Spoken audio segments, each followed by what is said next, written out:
Olá a todos, sejam muito bem-vindos à nossa última aula de prática, a nossa última peça processual, tá? Nós vamos dar uma continuidade àquela questão que nós iniciamos da ação civil pública, promovida lá pela Associação dos Moradores de Caiacó. Então, vamos à situação problema, vamos ver o que aconteceu até agora, tá? Vamos lá. Então, na nossa situação problema, a gente interpôs, nós tivemos aí, nós temos o patrimônio lá do Coleceu, que é um patrimônio do município, que ele não está sendo bem cuidado, não estão tomando os devidos cuidados. É um serviço terceirizado pela prefeitura, que veio de um contrato, e nem a prefeitura e nem a administradora está cumprindo com sua parte, que é cuidar desse monumento aí, desse patrimônio histórico. Por isso, a Associação dos Moradores promoveu uma ação civil pública, tá? Justamente para exigir o cuidado aí com o patrimônio público. No entanto, essa sanção pública, na primeira instância, ela foi extinta sem resolução do mérito, decisão da qual nós recorremos, apelamos, e na apelação, o tribunal manteve a decisão do juiz de primeiro grau, ou seja, entendeu que deveria constar no polo passivo da demanda os três entes federados, né, Estado, município e União, com base no artigo 23, incisos 3 e 4 da Constituição. Por quê? Porque eles entenderam que, por se tratar de competência comum, os três têm aí o dever ao mesmo tempo. Então, foi mais ou menos isso. Bom, nós estamos diante dessa decisão do acórdão e agora nós precisamos ver o que vamos fazer. Tá? A partir dessa decisão do acórdão, eu tenho duas possibilidades. Né? Eu tenho a possibilidade de, a partir de uma decisão de acórdão, não desse, mas numa decisão geral de acórdão, né? Eu tenho duas possibilidades de recursos extraordinários em lato sensu, que é o recurso especial e o recurso extraordinário estrito sensu. Certo? São as duas possibilidades. O que acontece? No sistema natural das coisas, né, ordinariamente, comumente, né, as decisões são tomadas pelo juiz de primeiro grau e são revistas pelo juiz, pela turma de segundo grau. Então, esse é o chamado duplo grau de jurisdição, onde toda a matéria ela é devolvida ao tribunal para reapreciar o mérito, né, com relação à decisão de primeiro grau. Então, essa é a via ordinária de um processo. Porém, quando existem umas determinadas situações específicas no CPC e na Constituição que permite que esse processo vá além desse duplo grau de jurisdição, ele tenha mais um grau, tá, de revisão da matéria. Porém, esse grau é limitado. Não é toda a matéria que pode ser apreciada nesse grau recursal extraordinário, porque vai além do duplo grau de jurisdição. É somente algumas questões que podem ser levadas a esse tribunal. Então, até a via ordinária, nós temos o primeiro e segundo grau de jurisdição, que é o juiz de primeiro grau e o tribunal. A partir daí, nós temos os recursos extraordinários, lato sensu, tá? Que significa tudo aquilo que vai além do procedimento ordinário. E nesses recursos lato sensu, nós temos o recurso especial e o recurso extraordinário propriamente dito. O recurso especial, ele é aquele recurso interposto ao STJ, com as finalidades específicas previstas na Constituição e no Código de Processo Civil. O recurso extraordinário, agora sim, em estrito sensu, ele é um recurso destinado ao STF, cuja a matéria a ser apreciada está especificada taxamente na Constituição Federal e no CPC. Então, ambos precisam de condições específicas para que possam ser interpostos. Tá? A nossa peça de hoje é o recurso extraordinário dirigido ao STF, né? Então, é o recurso em sentido estrito ao STF. Tá? Então, o que é o recurso extraordinário, conhecido também como RE? Tem gente que chama de REST, tem gente que chama de REX, tá? Mas é o recurso extraordinário.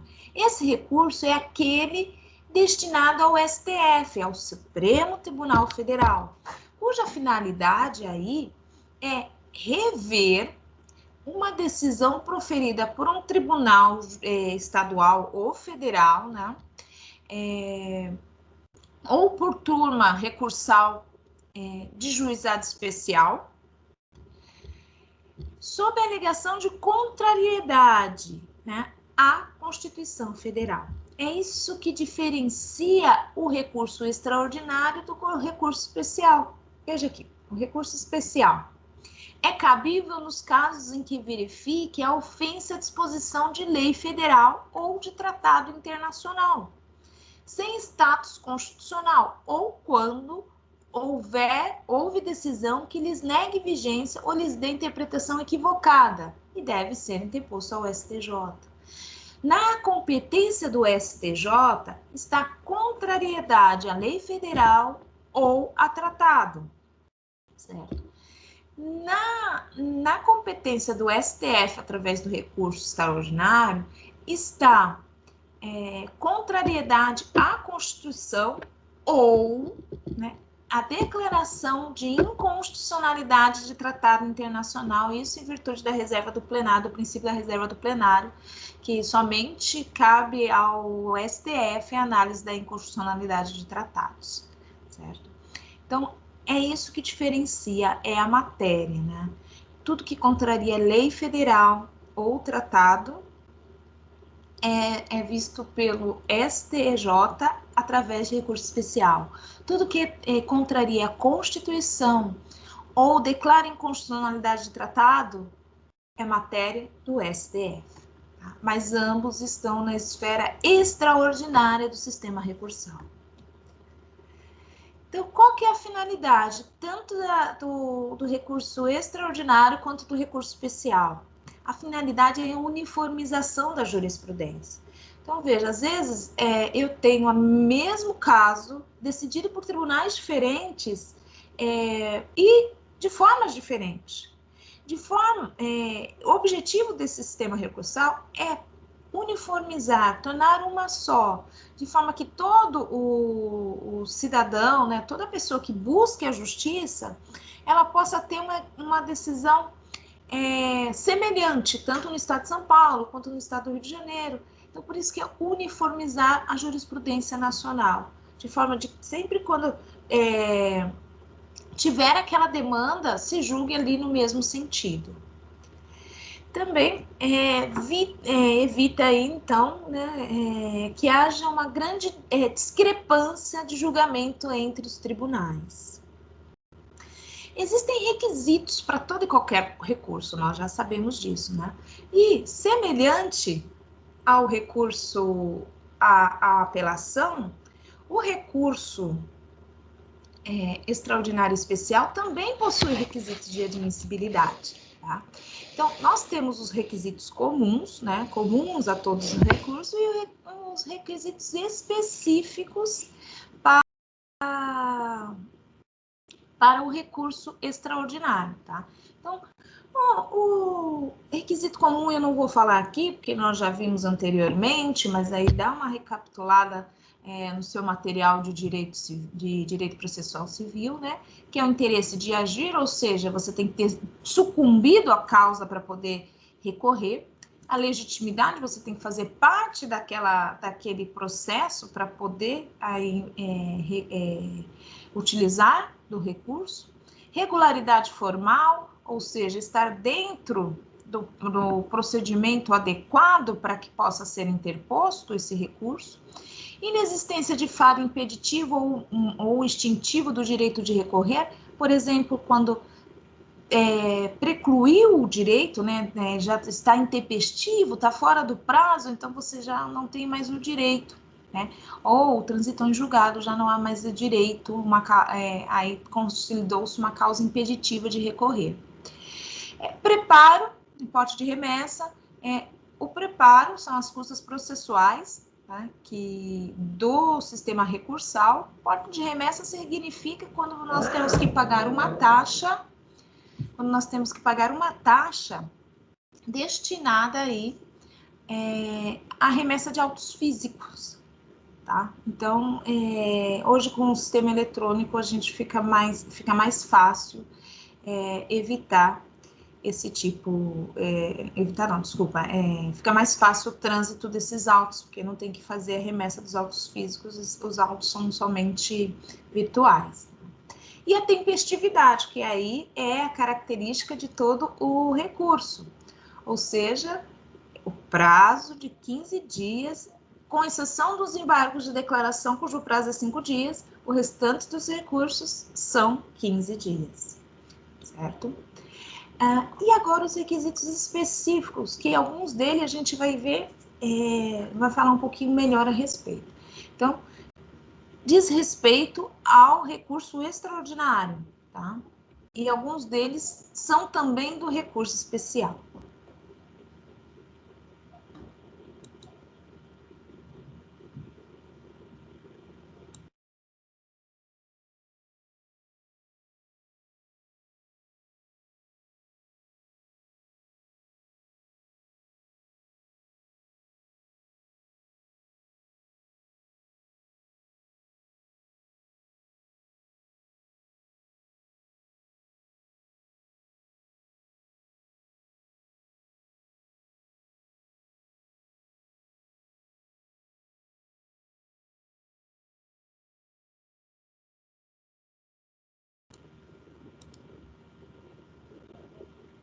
E quais são esses requisitos de admissibilidade? Então, não se discute matérias de fato ou provas. Prévio esgotamento das vias ordinárias, decisão em única ou última instância, pré-questionamento das causas e repercussão geral. Vamos ver cada um deles. Então, aqui a gente fala que é característica comum dos recursos, né? Então, esgotamento dos recursos ordinários. Quer dizer que eu não tenho mais possibilidade nenhuma de ver a matéria anteriormente. Todas as vias ordinárias já foram utilizadas. Isso significa que de uma sentença eu não posso recurso especial ou um recurso extraordinário. Da sentença eu só posso interpor aí uma apelação, que é destinada ao tribunal. Por isso que eu tenho que esgotar todas as vias ordinárias, ou seja, ter chegado até o tribunal e estou recorrendo aí de um acórdão. Impossibilidade de revisão da matéria fática. O que isso significa? Significa que, quando eu estou alcançando as vias extraordinárias, o que eu estou verificando é a incompatibilidade da decisão com, no caso do recurso extraordinário, com a Constituição, no caso do recurso especial, com a lei federal. Então, veja que, nesse sentido, não é possível rediscutir matéria de prova ou fática. Não. A única coisa que se vai discutir é o direito propriamente dito, a interpretação que se está dando àquele direito, né? Que é o respectivo fundamento da decisão impugnada, do acórdão impugnado. Então, não é possível você rever, reapreciar. Na via ordinária, quando você tem a sentença de primeiro grau e você apela da decisão quando sucumbe, esse recurso de apelação, ele tem o efeito devolutivo, ou seja, devolve toda a matéria para reapreciação na segunda instância, no tribunal. Ou seja, quando eu falo toda a matéria, é matéria de fato e de direito. Quando eu vou para a via extraordinária, já não ocorre a mesma coisa. Eu só vou levar a via extraordinária a questão de direito, contrariedade a direito, certo? Então, não é possível rediscutir prova ou fato.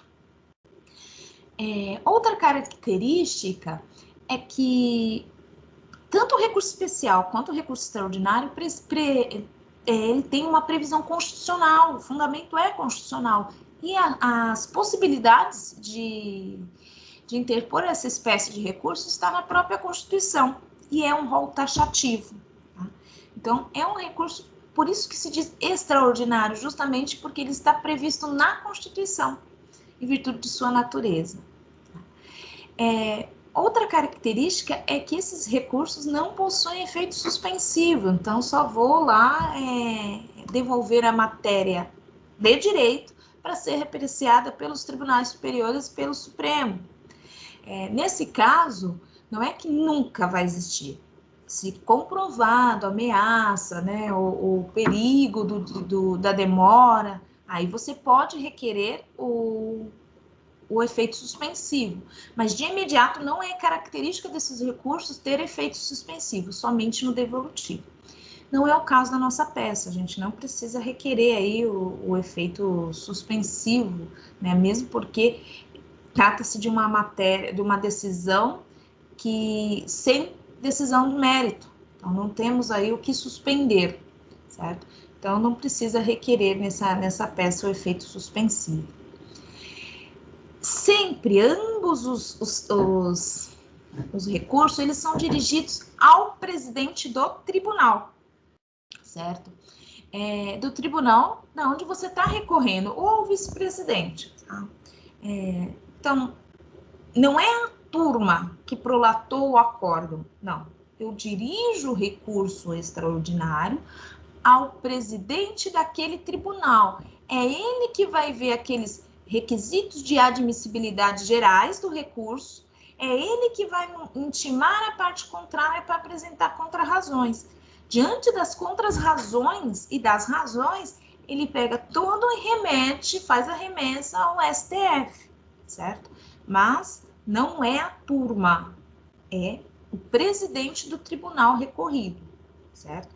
Veja que não foi o presidente que prolatou o acordo, quem prolatou o acordo foi a turma, porém, da qual você está recorrendo. Porém, eu dirijo o meu recurso, minhas razões do recurso, ao presidente do tribunal recorrido. Tá? O prazo de 15 dias, que é um prazo comum a todos os recursos, que está lá previsto no 103, parágrafo 5. E o preparo, que também é uma regra aí geral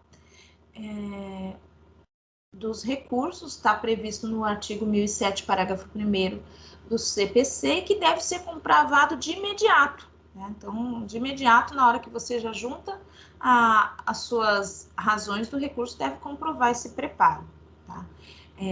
Como o preparo é condição de admissibilidade do recurso, de todo e qualquer recurso, já na peça de interposição você deve sinalizar que houve o recolhimento do preparo das custas não judiciais e que está anexando comprovante de pagamento.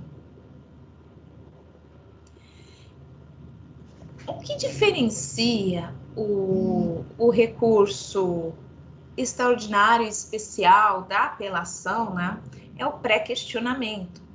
O que é o pré-questionamento? É tudo aquilo que você está levando, toda aquela matéria de direito que você está levando ao STF ou ao STJ, tem que ter sido anteriormente ventilada, tratada, ou no acórdão, ou pelo juiz de primeiro grau. Então, tudo aquilo, toda aquela matéria de direito, ou seja, todo aquele conteúdo legislativo, aqueles artigos que você está trazendo para o STF ou para o STJ, tem que ter sido anteriormente discutido. Por isso que nós chamamos pré-questionamento. Tem que ser, tem que ter sido previamente aí questionado às autoridades do respectivo julgamento. Tá? Então, ele tem que ser demonstrado de forma inequívoca. Existem aí algumas teorias que dizem assim que mesmo o voto vencido, se o voto vencido, o voto do desembargador, que ventilou aquela matéria, de qualquer forma ela foi tratada, tá? Então, pode ser objeto aí de recurso extraordinário, uma vez que já foi tratada anteriormente. Então, a doutrina entende dessa forma. Veja que aqui o pré-questionamento significa pré, né? Então, quer dizer que em alguma fase anterior do processo, questionamento deve ter sido, a matéria deve ter sido colocada em questão, né? Mesmo que seja objeção, alvo de objeção, que tenha sido controverso, né? Tem que ter tido uma discussão sobre aquilo, em qualquer fase anteriormente do processo, né? E aí, como eu disse para vocês, pré-questionar, né? Não se resume somente ao fato de haver tido debate no tribunal, somente há pré-questionamento quando a questão já fora controvertida e decidida na instância superior, ou seja, ela tem que ser inferior, desculpa, ela tem que ter sido discutida de alguma forma, tem que ter aparecido de alguma forma nesse processo. E aí, o requisito que mais nos traz dor de cabeça, que é a repercussão geral, mas é tão simplesinho de entender. A repercussão geral significa assim: para que os nossos tribunais superiores e o nosso Supremo não seja abarrotado de questões desnecessárias que não dizem respeito à sua competência, existe aí um requisito específico para que possa ter uma seleção de processos que vão chegar até lá que realmente são importantes. E esse requisito é que um processo, por mais que ele seja interpartes, ou seja, seja subjetivo, aquela decisão, ela transpassa o interesse das partes, ela transpõe o interesse das partes. Né? Por isso que é de repercussão geral, ou seja, aquela decisão daquele processo é de interesse de todos. Qual espécie de interesse? Pode ser um interesse social, pode ser um interesse político, pode ser um interesse econômico ou um interesse jurídico, como é o nosso caso. Essa decisão sobre a interpretação errônea do artigo 23, inciso 3º, né, e o inciso 4 da Constituição, e o descumprimento da prerrogativa exclusiva do artigo 30, né, que é dever exclusivo, né, competência exclusiva do município previsto no artigo 30. Veja que é geral, porque a todo o Estado, tá? Todo o Estado nacional, todo o Brasil, interessa saber qual é a correta interpretação que se dá ao artigo 30 e ao artigo 23 da Constituição. Então, aí é uma repercussão geral no aspecto jurídico, justamente porque nós queremos saber qual é a exata medida da interpretação do artigo 23 e do artigo 30. Tá? Então, sem esse requisito, sem preenchimento desse requisito, o seu recurso sequer será apreciado.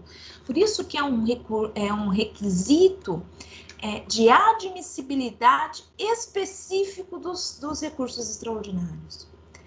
Então, por ser requisito de admissibilidade, essa questão deve ser colocada anteriormente, já no início do processo, né? Até em questão de preliminar, né? Que é onde você expõe que está previsto. Assim, da mesma forma que você ter que comprovar que está tempestivo, ou seja, está dentro do prazo, que tem o cabimento, que tem o preparo, que são requisitos de admissibilidade do recurso, você também tem que comprovar que há o pré-questionamento e a repercussão geral, que são requisitos específicos dos recursos extraordinários, certo?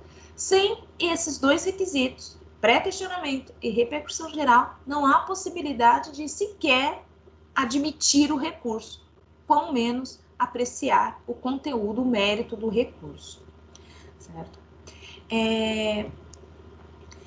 Então, o recurso possui repercussão geral sempre que a decisão proferida atingir, além das partes, mais pessoas, né? E aí vai versar, essa decisão recorrida versa sobre questões relevantes do ponto de vista econômico, social, jurídico ou político. Na repercussão geral também, deve-se observar que, de acordo com o CPC, também haverá repercussão dos casos de contrariação, que contrarie súmula ou jurisprudência do STF. Então, além da repercussão geral, que quando transcende as questões, transcende as partes nas questões sociológicas, políticas, econômicas e jurídicas, também haverá repercussão geral se a decisão contrariar a súmula ou jurisprudência do STF, ou ainda que tenha trazido a inconstitucionalidade do tratado. Isso está específico, taxado, né? A inconstitucionalidade do tratado de lei federal só pode ser declarada pelo STF. Então, por isso, e aí nós temos a reserva do plenário, essa matéria só pode ser objeto de ação direta de inconstitucionalidade, ou seja, o controle de constitucionalidade aí é do STF. Então, por isso que além das questões, além das questões lá que transcendem as partes no aspecto econômico, social, jurídico e político, também é repercussão geral, decisão que contraria súmula e jurisprudência do STF ou declara a inconstitucionalidade de tratado ou lei federal. Então, somente após a análise desses requisitos de admissibilidade, é que pode ser feita aí a análise da repercussão geral. Então, vejo primeiro se há o requisito de admissibilidade dos recursos, aqueles requisitos gerais. Depois eu verifico se já foi questionada a matéria. Tendo feito isso, aí sim partimos para a verificação da repercussão geral. Quem julga a repercussão geral? Se há repercussão geral? O próprio STF. Então, não é um requisito de admissibilidade verificado pelo tribunal onde se interpôs as razões do recurso. Não. Quem admite, né, a repercussão geral é o próprio STF. E como ele faz isso? Através aí de um plenário virtual, né, onde precisa ter pelo menos 2/3 dos votos dos ministros para que seja considerado repercussão geral. Então, eu preciso dessa quantidade de votos. E, se acaso o STF decidir, né, esses 2/3 do voto decidir que não há repercussão geral, é uma decisão irrecorrível. Então, não cabe recurso. A decisão do STF que decide que não há repercussão geral no caso do recurso extraordinário. Então, nesse caso, o mérito do curso será apreciado apenas após reconhecida a repercussão geral. Então, primeiro há o voto de se há repercussão geral, para depois haver o voto do mérito do recurso. Quais são as hipóteses de cabimento para o recurso especial? Então, para a gente traçar uma linha, para ficar bem fácil, recurso especial, STJ, contrariedade à lei federal. Recurso extraordinário, STF, contrariedade à Constituição, né, ou à súmula jurisprudência do STF, ou inconstitucionalidade de tratado ou lei federal. Então, mas vamos lá. Recurso especial, hipótese.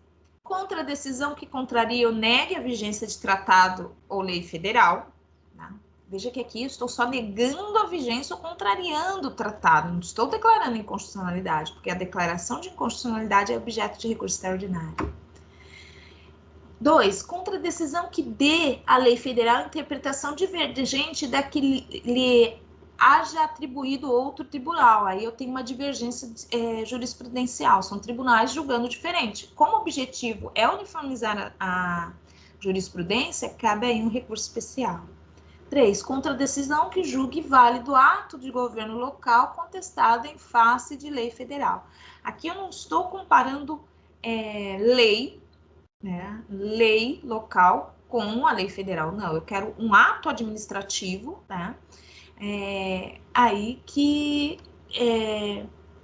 Um ato administrativo que foi julgado válido, mas ele está contrariando o dispositivo de lei federal. Então, por isso, ele é objeto de recurso no STJ. Já as hipóteses de cabimento do recurso extraordinário, tá? Previsto no artigo 102, inciso 3, parágrafo 3º, são sempre questões decididas em única e última instância, desde que demonstrada a repercussão geral, que vai ser decidida pelo STF por 2/3 do membro. E ele é cabível quando? Quando decisão contrariar dispositivo constitucional, óbvio, tá? Quando a decisão declarar inconstitucionalidade de tratado ou lei federal, quando a decisão julgar válida lei ou ato local contestado à face constitucional, porque a gente tem a questão aí de que se a Constituição disse algo, né, não cabe um ato administrativo contrariar esse ato, esse algo que a Constituição diz, porque o ato é ilegal, né? Por quê? Por ser inconstitucional. Quando a decisão julgar válida a lei local contestada em face à lei federal. Veja, aqui é diferente do RESP, né? Do recurso especial.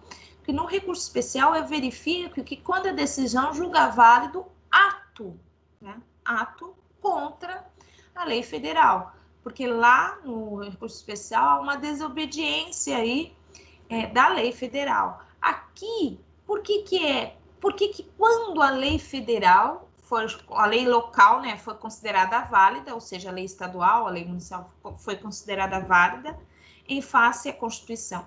Quer dizer que a Constituição estabelece competência.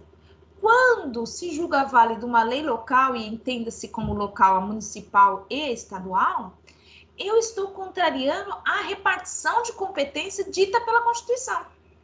Por isso que lei local considerada válida em face à Constituição é objeto de recurso extraordinário também. E aí vamos à estrutura da nossa peça. De novo, é um tipo de recurso que tem que ter duas peças, a peça de interposição e a peça das razões do recurso. Na peça de interposição, o endereçamento sempre é destinado ao presidente do tribunal, presidente ou vice-presidente do tribunal, conforme o artigo 129 do CPC. Nunca à turma, ou o relator da turma, mas sempre ao presidente do tribunal. Aí, na sequência da nossa estrutura, nós temos que identificar o processo e qualificar a pessoa que está recorrendo, fulano de tal, já qualificado nos presentes autos. Tá? Na sequência, a gente já adentra o mérito. Ao mérito que deve conter aí, numa estrutura só, né, pode dividir em 2, 3 parágrafos, né, o nome e o fundamento da peça recursal, né, do recurso. Então, vem por meio desta interpor recurso extraordinário com fundamento no artigo 102, inciso 3, alineada à Constituição, que na nossa peça, justamente o que nós estamos, o fundamento é a contrariedade ao próprio dispositivo constitucional. Ainda na fase do mérito da interposição, nós precisamos colocar a decisão recorrida, do que está se recorrendo, né? Então, eu estou interpondo um recurso extraordinário com fundamento no artigo 102, em face do acórdão. Escrevi errado aí, do acórdão. Vamos corrigir já essa questão, tá? Então, eu tenho que de imediato já dizer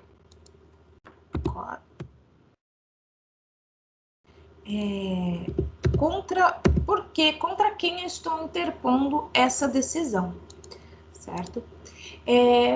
Tenho que pedir para que seja intimada a parte contrária para que apresente contrarrazões se quiser, né, conforme determina o artigo 1030, do CPC. Também tem que pedir o recebimento do recurso e a remessa das respectivas razões ao STF. Deve constar ainda nessa peça de interposição o preparo, ou seja, a informação de que o recolhimento das custas foi feita e que está sendo anexado ao respectivo comprovante. Finalizar com local, dia, mês e ano, nome e assinatura da OAB. Lembre-se que o problema de vocês tem a data a qual o acórdão foi prolatado. Respeitem essa data e o prazo de 15 dias para a interposição do recurso, senão ele vai ser considerado intempestivo se você colocar uma data aí que não está dentro dos 15 dias a partir da prolação do acórdão, tá? Geralmente nós fazemos esse tipo de peça, como eu já venho dito há algum tempo para vocês, em uma só lauda, no máximo 2, porque tem que ser objetivo, sucinto, se trata apenas de uma página inicial das suas razões, né?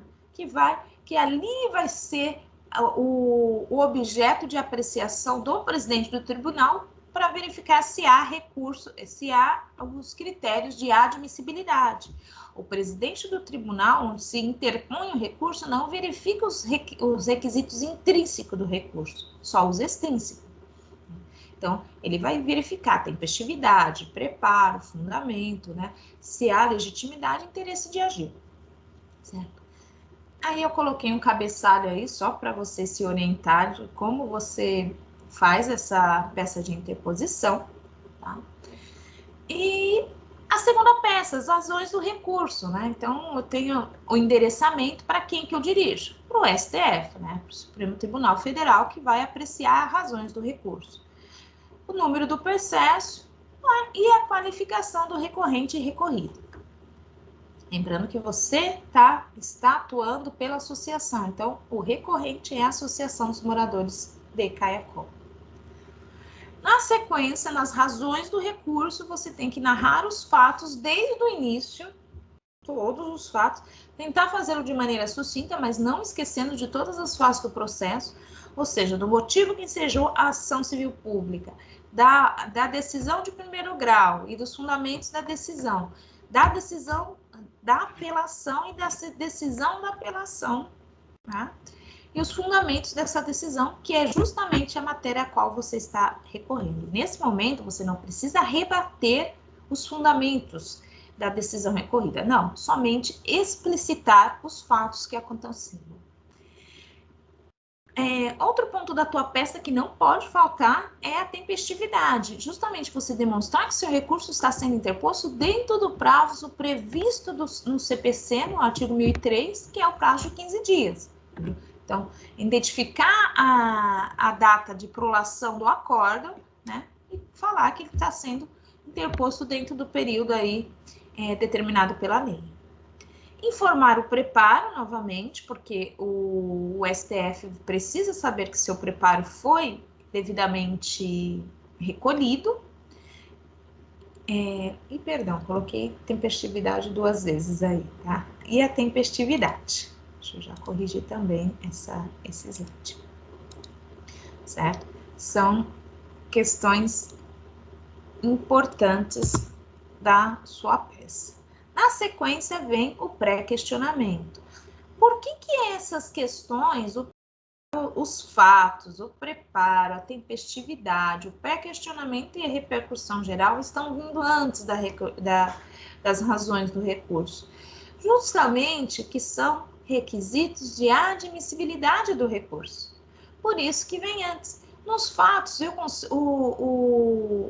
o presidente do tribunal e o STF conseguem identificar o interesse de agir, consegue identificar aí a legitimidade da parte em recorrer, né?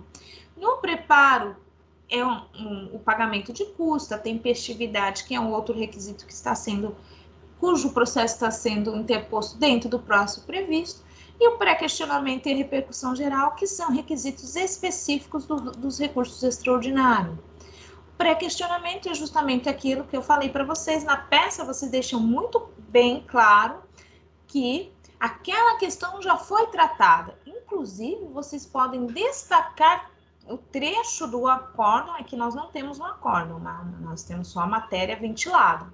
Mas se fosse uma peça real, da vida real, você poderia destacar o trecho do acórdão onde está sendo pré-questionada aquela matéria, tá? Nesse caso, você pode somente informar. E a repercussão geral. Demonstrar que aquela decisão não é só sua, é interesse geral, interesse de todos. Então, transpõe a parte, né? Ele vai além das partes, porque todos querem saber qual é a real interpretação que se dá ao artigo 30 da Constituição Federal e ao artigo 23. Lembre-se que a grande questão é que tanto o juiz quanto o tribunal considera que competência comum deve ser exercida por todos os entes federados ao mesmo tempo. Por isso que eles declararam aí a extinção do processo em virtude da ilegitimidade de partes. No entanto, nós entendemos que a competência comum exercida por um ente federado não exclui as demais, mas não exige que tenha que ser exercida ao mesmo tempo por todos os entes federados. E o outro fundamento é que o artigo 30, inciso 9, ele justamente determina como competência exclusiva do município o cuidado, o trato, a preservação do patrimônio histórico e cultural local. Certo? Então, esses seriam as duas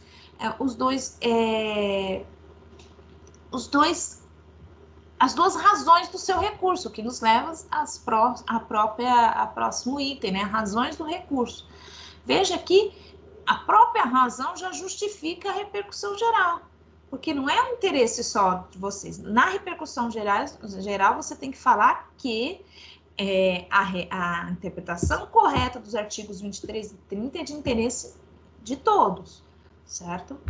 E nas razões você tem que explicar qual é a sua interpretação, né, correta da Constituição. Se você conseguir juntar uma jurisprudência, é essencial, onde outros tribunais também vão dar essa mesma interpretação de que na competência comum o exercício por um ente federado não exclui o exercício por outro ente federado. Tá? E aí também vai ter que falar da legitimidade das partes, que é um dos objetos que nós estamos recorrendo. Dizer que tanto a prefeitura é legítima para agir no polo passivo da demanda, quanto a administradora. E o porquê que a administradora ela é sujeito a passivo da demanda, justamente porque foi com ela que foi realizado o contrato para a preservação do patrimônio. Né? E nos pedidos, o pedido geralmente é um parágrafo só, é sucinto, é objetivo, né? Então, eu quero pedir que seja conhecido e provido o presente recurso e que esse provimento seja dado no sentido aí de reformar o acórdão para que se reconheça a legitimidade passiva da prefeitura e da empresa Guararapes, né? E que determine que outra decisão seja proferida, né? Apreciando o mérito da causa, tá? Que seja apreciada a causa. Lembrando que lá na primeira instância, nosso processo foi indeferido sem resolução do mérito, sem julgamento do mérito. Então, o que a gente quer é que ela seja julgada, que o mérito seja apreciado e que seja declarada a legitimidade da parte aí, da prefeitura e da empresa Guararapes. Finaliza com local, data, né, do advogado, mais uma vez, lembrando vocês que no problema de vocês tem uma data de prolação do acórdão, então fiquem atentos a essa data para poder determinar a data das suas razões e da sua interposição, tá? E aqui eu coloquei um cabeçalho para vocês poderem aí, iniciar a peça de vocês, né? Para poder dar o primeiro passo aí, onde você destina endereça, né, as suas razões, coloca a qualificação do recorrente, recorrido e identificação do processo, identifica a peça como razões do recurso extraordinário, né, e faz a devida saudação aos ministros e já inicia com uma síntese processual, certo? Senhores, era isso que eu tinha para falar para vocês e desejo muito boa sorte nessa última peça aí. É uma peça bem bacana de se fazer, bem gostosa e é algo assim que é muito importante para o sistema recursal e para a vida profissional de vocês, tá? Muito obrigada, tenham todos uma ótima semana. Um beijo. Tchau.